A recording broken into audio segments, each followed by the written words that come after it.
This just got dropped off. This is a WGen9500 by Westinghouse portable generator. It came on the pallet, all strapped down. Looks in great shape. Clear from Ohio. They sent this to me to do a review on. We're going to open it up, take a look at it. We're going to be testing it out, see how the thing runs. Plus, they sent the portable automatic transfer switch with it, and we're going to test that out too. Stay tuned and let's go over it.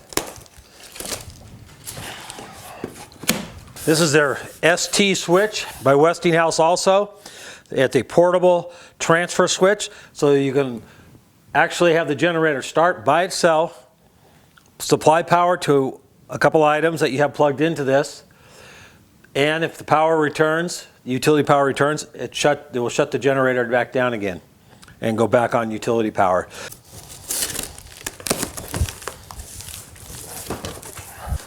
Watch what's inside. There we go. Nicely packed up. Looks like a battery charging unit.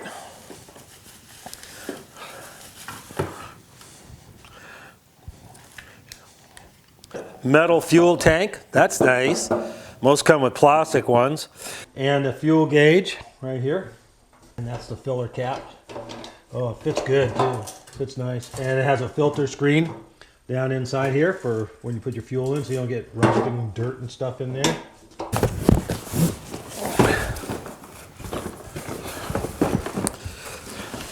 Wheels.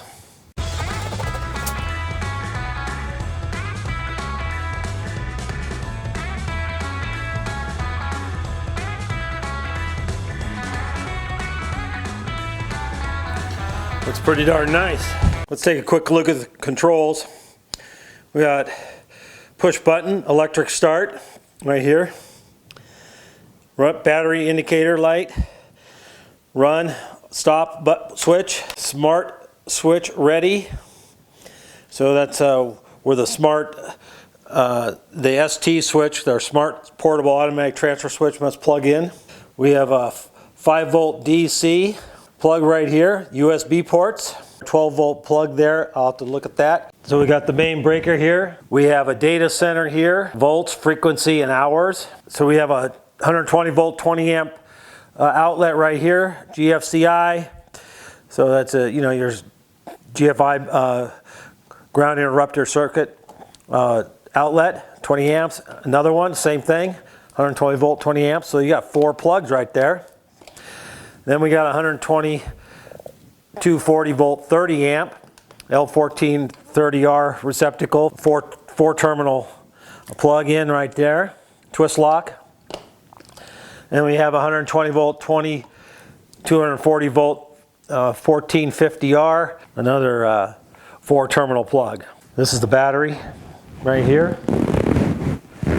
And we got caution, oil has been drained for shipping. So we'll have to put some oil in it, figure that out. This is the back side. We have our air intake right here. Choke indicator here. So there's the choke right up in here, on and off. This end is the muffler right here, so warnings about it being hot. And this is the generator end right there. And we have model number, serial number, all that good information here. This is the other end, and we have a little fob right here. We'll have to take off. We have a fuel shutoff valve up in here. And like I said, this is the air intake filter right here. Something cool about this generator, it has remote start. And we'll be testing how far away we can be to remote start it, wireless. I think that's pretty cool. Get the wheels on it for sure. And then we'll have to get set up to put some fuel in it, oil in it, and get it up and going. This is their ST switch, Smart Power Automatic Transfer Switch. Instructions. Very nicely packed actually, all in foam. Very nice. We have a control cable here, which I'll have to undo, and the power cord that plugs into the generator. And then it has a 120 volt, 20 amp outlet on it for two plugs there, so 2 items. It gives you some indicator lights, whether you have, looks like whether you have utility power or not have utility power. 20 amp breaker. Setup instructions. right here on the front. Pretty simple. Probably input power here. That is from the utility, I'd imagine. This goes in the generator, and this probably goes, you know, an extension cord you'd plug in so it knows if there's utility power, and control cable hookup. We'll check out the instructions, of course, on this and get it all hooked up so we can test it out. All right, this is the wheels and what came in the bag. Let's check this out. Well, we have a really nice funnel here with the angle to put the oil in. That'll be handy. What else we got here? Oh, a set of tools. There we go. Spark plug wrench right there, and another little wrench, 13 and a 10 millimeter wrench, for probably various other items like undoing the battery or something. And we got some front feet, got 2 of those, and we have the hardware for mounting the wheels. So we're going to get the wheels on. All right, I have the generator up on a block high enough to clear the wheel from the ground, make it easy. Axles drop in, washer goes on, and they have these nice spring pins. Slip that up on there, and the spring pin slips in from the back into the shaft. There's a hole in the shaft, and just slip the spring pin in the back. They're nice wheels. They're ball bearing wheels. They'll last quite a while, I think. The wheels themselves are plastic, but you know, you're not going on a highway with it. I just turned the generator up on end. There's no oil in it yet, so perfectly safe, no fuel in it. 2 bolts and a foot, and there's welded in nuts. Nice and easy. We'll just put them right in there.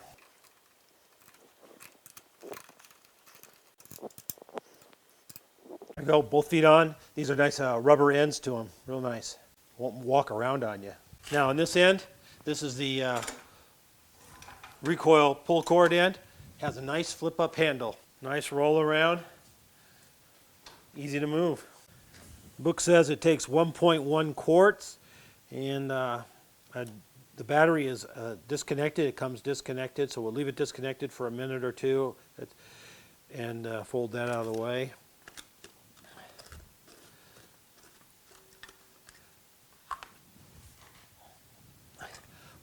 One of the recommended oils is 5W30.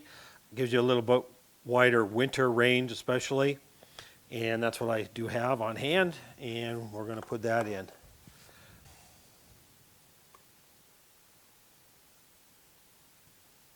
I think we're full. Up to the... Do a check. Now screw this all the way down and then bring it out. Make sure it's clean. Oh, they were almost to the very top of the full mark, at the full mark. Just in between, that's good. We can hook up the battery. Nice and easy, just plug it together. It comes disconnected. It's all connected to the battery right here. Nice fuel gauge right here. Just takes a regular gas, 87 octane. And that's what we have here in California, and has a, it has a little bit of alcohol in it. Now I'm going to spill it all over. I hate these kind of gas containers. And it has a nice filter screen down in here to catch any dirt and debris.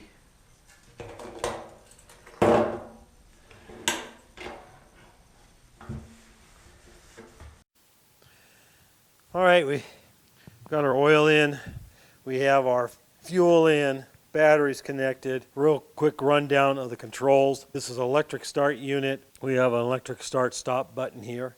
We have a run stop switch, so we'll have to turn that on. We have a battery indicator. You can also start this over here. We have a recoil start right here. We have the fuel on off switch. So we're going to turn the fuel on off switch to on. This is the air filter, air intake filter right here. Around back here, you have a choke over here for more control. So if you have to choke it, if it's really cold or something, you have choke control right here. It swings back and forth. The end of it, and this is where the exhaust is coming out right here. And we're going to turn that to on. There, battery indicator. So we'll have the main breaker switch to on, like they say, and push the button.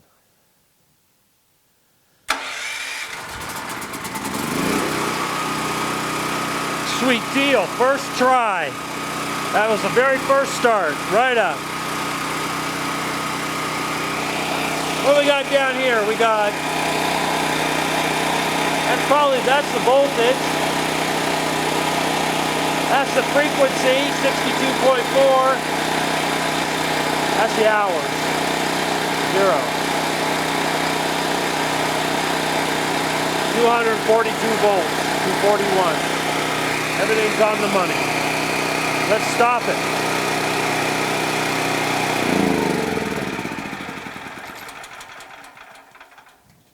Well, that was fantastic. First try.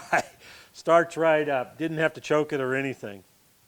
All right, the other nice feature about this is it has remote start right here. We have this little fob, start stop button on the fob. Now the indicator light tells you that the battery is good and ready to go. That's what that says. Electronics are being supplied power when you turn this to the on position. So it's ready to run. Now we're just gonna hit this button and we're gonna see how this works. Hit start.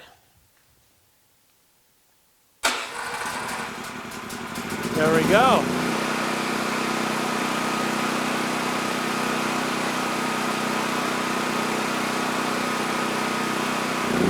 And I hit stop.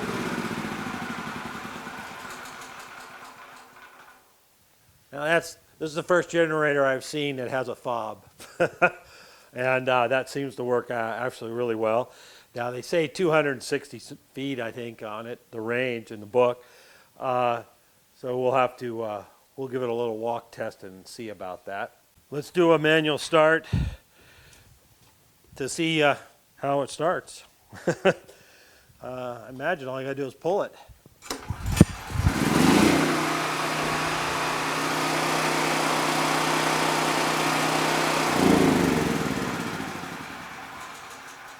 Very easy pull on that. That's a nice recoil. That really works well. I mean, it's kind of easy to get going, and then boom, it starts. So that works really well. Not some of them are really, really hard to do. First pull. Preliminary test works excellent. Absolutely excellent. And it's really not that loud. I've heard a lot of generators, and some are louder, some are quieter. So, but really not too bad. And I'm just going to run down some real quick specs they have on here. Now this is a single fuel generator, just gasoline. They have a dual fuel model of this also for propane or gasoline. But I think you can get it mentions a retrofit kit if you want to change this, so you could run this on propane. Running watts, 9,500 watts. Peak watts, 12,500 watts. Running amps, now 240 volts, that's 39.5 amps, and peak amps, 52 amps at 240 volts. 5-volt output here, DC, with USB plugs on them. 60 hertz machine, of course. Engine horsepower is 13.5 horsepower. The starting system is electric start, remote start, and recoil start, which is super nice. Comes with the battery, of course. Here they say remote start distance, 100 meters, 109 yards, 100 meters. 4-stroke engine, 3,600 RPM. Its operational volume is low as 74 decibel. It takes 1.1 quarts of oil, 10W30, 87 octane standard low lead fuel, gasoline. So run time, a lot of people always ask it. It holds 6.6 gallons, that's 25 liters of fuel. 25% load, they say 17.5 hours. 50% load, 12 hours. To me, that's quite a long time. That's pretty good. In most power outage situations, you're not usually even running at 50% on this size generator. The fuel gauge, of course, has the outlets. I told you about the outlets. Transfer switch ready with the auto switch, and we're going to hook that up next and give that a test out. Warranty, 3-year warranty for residential, 1-year warranty for commercial use. Like I said, packaged on the pallet was 253 pounds. All right, we have the ST switch here, Smart Portable Automatic Transfer Switch. Has one 120 volt outlet, 2 plugs, 20 amps. So you have to limit what you're going to plug into this. no problem refrigerator, freezer, and all that. I've been through dozens of power outages, and the big thing always is a refrigerator going to be good or the freezer? Those are that's probably the most important thing, trying to save your food. So, but you could plug your TV in there if you really wanted to.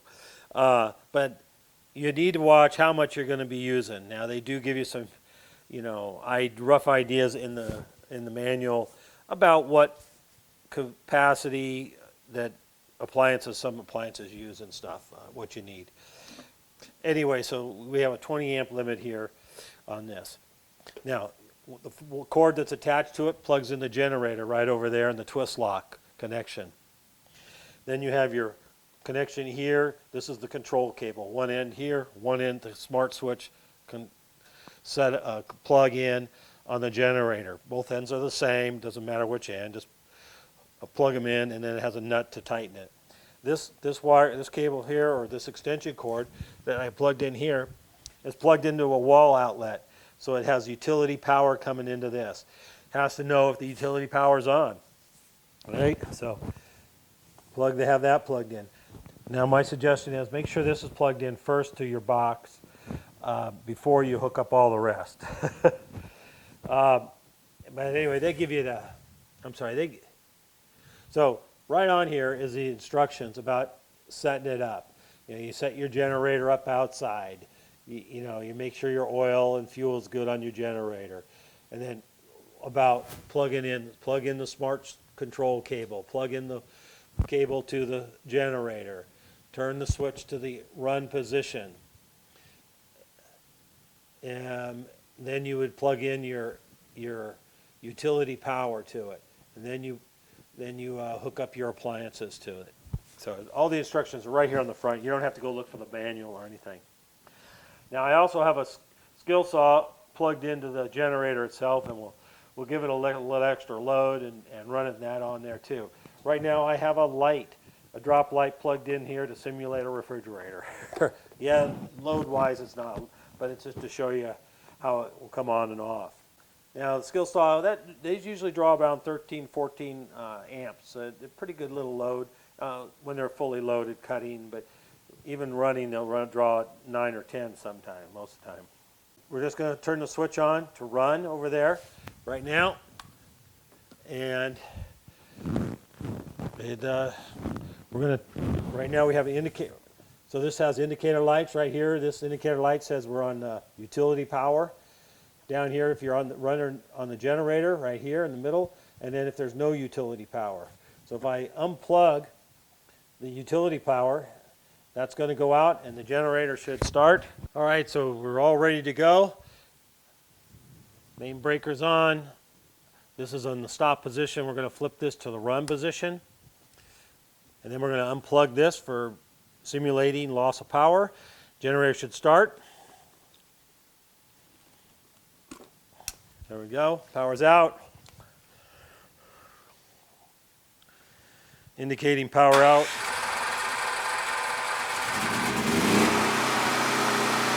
Generator started. It's fine. Voltage is up. Generator, the switch came on. Power's back on, right there, and it's good to go. Now, when I'm going to plug the utility power back in, and it'll take 45 seconds or so before it shuts down. I'll also run the skill saw here. Okay, there we go. So you still have power here, but this is running your refrigerator or whatever you have plugged in. Now we'll plug in the utility power. There we go. Utility power light is on.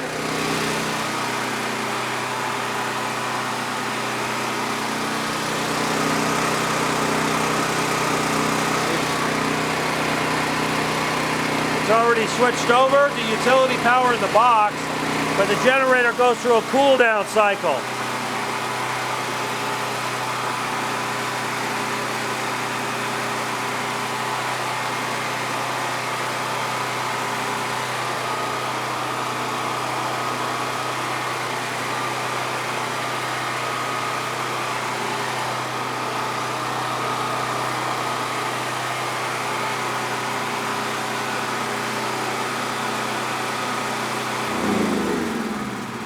There, the generator automatically shut down. All is working absolutely perfect. If it didn't shut down, you could also manually shut it down or use the fob to shut it down and all that if you want to shut down quicker. But it goes through that 45-second cool down. And it shows here the generator's off and the back on utility power. And it's ready to go for auto start again. Where would I use that? If I was thinking I was going to have a power outage, now I'm in California. They turn the power off just because the wind blows. So if you're getting a warning that you might have your power go out, especially if you've gone to bed and it's night, you could have your generator all set up, refrigerator plugged into that. Power goes out while you're sleeping. Generator's going to come on and protect your refrigerator and your freezer. That's a big advantage I see on this unit here for a portable unit. Now, power outage doesn't go out everywhere, and if you're in a prone area where you get high winds and stuff, they'll turn the power off, especially here in the fall. We just went through a few days there of warning that we were going to this week actually, that we were going to have our power turned off. Now they never did, the weather didn't develop, but we had that threat of the power going out. This all works really, really well. Very impressed. Now I'm going to try the remote start see how far away I can get, if I can do it from the house. All right, I got my fob in my hand. 60 paces we're going out here. Should be able to hear me.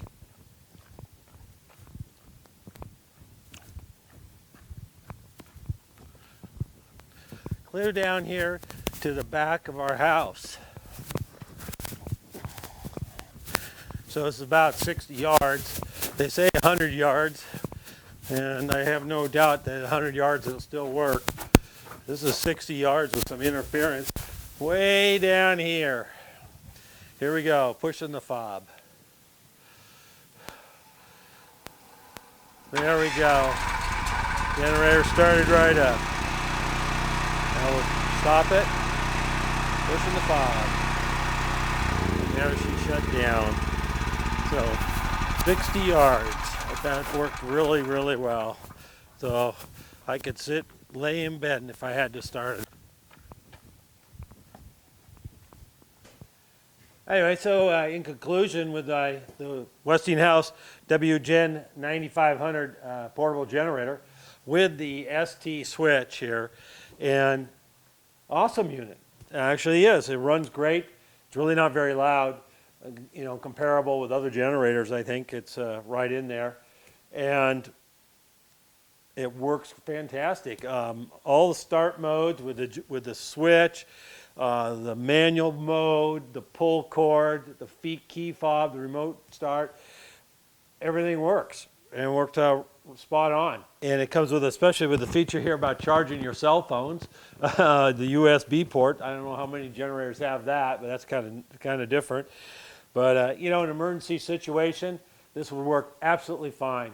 I could even use this on tools in my shop. I could run on this. For years, I had an 8,000 watt generator. And I never, ever had a problem. I could run tools, even run everything in the house, and we never had an issue. We had to power out a lot. We've had power out for a week or more at a time in the middle of winter, so we're kind of used to it. And today in California, with the power going out all the time, people the power company turns power off because the wind blows, because of fire and things like that. Having a generator is, I think, paramount, especially if you live where I live, here in the mountains. But now it's becoming more necessity for the people who live in the cities, down the valley, in the big cities even. People are buying generators because they're turning the power off on you. And if you have medical equipment, and if you want to keep your food, especially when they say, oh, it's going to be out for 3 days, you're going to need something. Sure to check out the Amazon link in the description. And I get a small little stipend from Amazon. You know, if you click on the link or if you buy something, it doesn't change the price any or anything like that, but they do give me a small little few cents. It's really not very much. I do get to keep the generator from Westinghouse, so that's a big plus for me. So thank you guys. Thanks for watching, and I'll catch you in the next one.